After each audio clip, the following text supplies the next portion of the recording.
আসসালামু আলাইকুম রহমতুল্লাহি ওবারাকাতুহু। সম্মানিত দর্শক মণ্ডলী, আজকে আপনাদের সামনে আমি খুবই গুরুত্বপূর্ণ একটি আমল নিয়ে উপস্থিত হয়েছি। ইনশাআল্লাহ এটা আপনাদের অত্যন্ত উপকারে আসবে। যদি এটা আপনি দৃঢ় ইয়াকিন নিয়ে করেন যে এটা আপনি করবেন, এটার দ্বারা আপনি ফল পাবেন, এরকম ইয়াকিন যদি মনোবল আপনার থাকে, আর একমাত্র আল্লাহ তাআলার উপর ভরসা রাখতে পারেন, যে ধনী করার মালিক আল্লাহ, সম্পদশালী করার মালিক হচ্ছেন আল্লাহ তাআলা, এরকম যদি আপনার ভরসা থাকে, তাহলে আজকের এই তদবির, এই আমলটি আপনি করতে পারেন। যদি আপনি 5 ওয়াক্ত নামাজি হয়ে থাকেন, আর আপনার নামাজ যদি হয় এরকম দুনিয়াবি নামাজ, তাহলে এসব দ্বারা আপনি উপকার পাবেন বলে মনে হচ্ছে না। অথবা মনে করেন আপনি কোনো নামাজি নয়, এখন দেখতেছেন ওইটা খুবই পরীক্ষিত একটি আমল, খুবই শক্তিশালী আমল, ওইটার দ্বারা আপনি ধন সম্পদ পাবেন। ওই ধন সম্পদ পাওয়ার জন্যই আপনি নামাজ শুরু করে দিয়েছেন, তাহলেও না পাওয়ার সম্ভাবনা। কারণ আল্লাহ রাব্বুল আলামিন বলেছেন, কুল ইন্না সলাতি ওয়া নুসুকি ওয়া মাহইয়ায়া ওয়া মামাতি লিল্লাহি রাব্বিল আলামিন। অর্থ হচ্ছে, হে নবী সাল্লাল্লাহু আলাইহি ওয়াসাল্লাম, আপনি বলুন, নিশ্চয় আমার নামাজ, আমার কুরবানি, আমার জীবন, আমার মরণ সবকিছু আল্লাহর জন্য। তো নামাজ, জীবন, যা কিছু আছে সবকিছু তো আল্লাহর জন্য। এখন যদি যেটা আল্লাহর জন্য, ওইটা যদি আপনি দুনিয়াবি কোনো হাজতের জন্য ওইটা আপনি প্রয়োগ করেন, যেমন নামাজ আল্লাহর জন্য, আল্লাহ বলছেন আল্লাহর জন্য, আপনি এটা করতেছেন, নামাজ পড়তেছেন কিসের জন্য? ওই যে যে আমলগুলা বলতেছি ওইটা করবেন, ধনী হবেন, ধনীর জন্য। এখন আপনার নামাজই তো কবুল হচ্ছে না, আর আপনি ধনী হবেন কেমনে? সেই জন্য নামাজ শর্ত হচ্ছে আপনি নামাজই হতে হবে।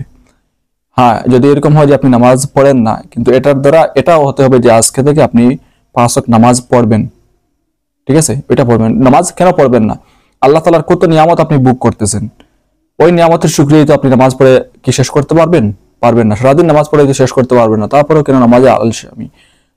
ইমাম আবু হানিফা রাহমাতুল্লাহ আলাইহির নজদিক হচ্ছে, মনে করেন কোন ইমাম বলেছেন নামাজ যে পড়ে না তাকে হত্যা করা হোক, অর্থাৎ ইসলামী শরিয়া ব্যক্তি, এখানে যে একজন নামাজ পড়তেছেন আর আপনি আপনার শত্রু গিয়ে হত্যা করে ফেলবেন, এরকম না।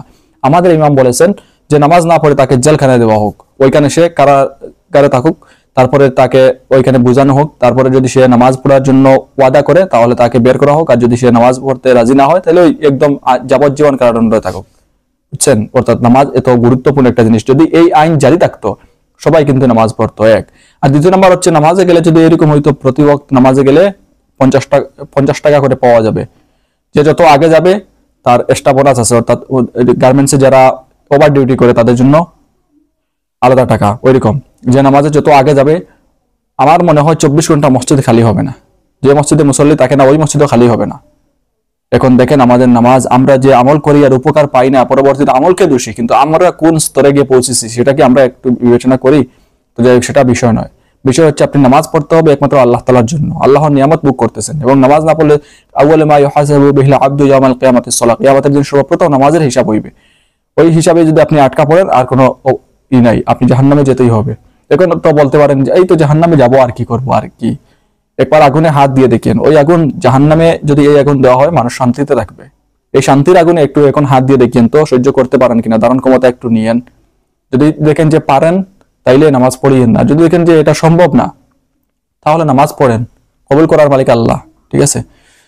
তো যাই হোক, যারা 5 ওয়াক্ত নামাজি, তো আপনার জন্য এই আমল, এটা যদি আপনারা করেন, নামাজ আল্লাহর জন্য, আর পাশাপাশি আপনি সম্পদ বৃদ্ধি হওয়ার জন্য এই আমল করতে পারেন। এখন নামাজ থেকে নিয়ে আপনি আমলের জন্য যদি সম্পদ হওয়ার জন্য নামাজ পড়েন, হবে না। আগে বলছি, এখনো বলতেছি, বারবার বলতেছি, এটা শিরকের অন্তর্ভুক্ত হয়ে যাবে। ঠিক আছে? যেটা আল্লাহর জন্য, এটা আপনি গায়রুল্লাহর জন্য করলে এটা শিরকের অন্তর্ভুক্ত হবে। আসলে এখন জেনে নেই কি করতে হবে। ফজরের নামাজের পরে আপনি সূরা নাস, অর্থাৎ ইজা জাআ নাসরুল্লাহি ওয়াল ফাতহ, একদম ছোটখাটো একটি সূরা, এটা আপনি 21 বার পাঠ করবেন। ঠিক আছে? ফজরের নামাজের পরে সূরা নাস 21 বার পাঠ করবেন, আর জোহরের নামাজের পরে এটা 22 বার পাঠ করবেন। ঠিক আছে? আর আসরের নামাজের পরে 23 বার, আর মাগরিবের নামাজের পরে 24 বার, আর এশার নামাজের পরে 25 বার।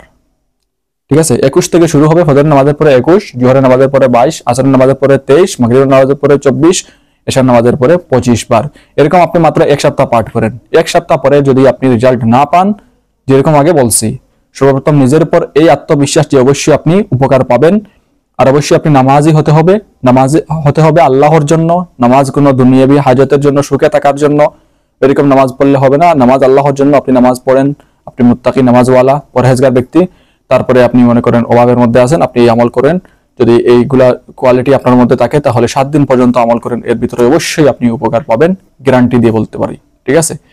তো যাই হোক, আজকের আমল এই পর্যন্ত। আশা করি এই আমলটি আপনাদের অত্যন্ত উপকার আসবে। তো যারা নামাজ পড়েন না তারা আল্লাহর জন্য নামাজ পড়া শুরু করে দেন, জাহান্নাম থেকে মুক্তি পাওয়ার জন্য নামাজ পড়া শুরু করে দেন, চিরস্থায়ী শান্তির জন্য নামাজ পড়া শুরু করে দেন। অর্থাৎ মরার পরেই আপনি যাতে করে কবরেও সুখ পান, হাসরেও সুখ পান, কিয়ামতেও সুখ পান, জান্নাতে যেতে পারেন আজীবনের জন্য। আপনাকে প্রথমে অবস্থায় জাহান্নামে পুড়ে সারকার হয়ে জান্নাতে যেতে হয় না, ওইরকম ব্যবস্থা করার জন্য নামাজ আজকে থেকেই শুরু করে দিন।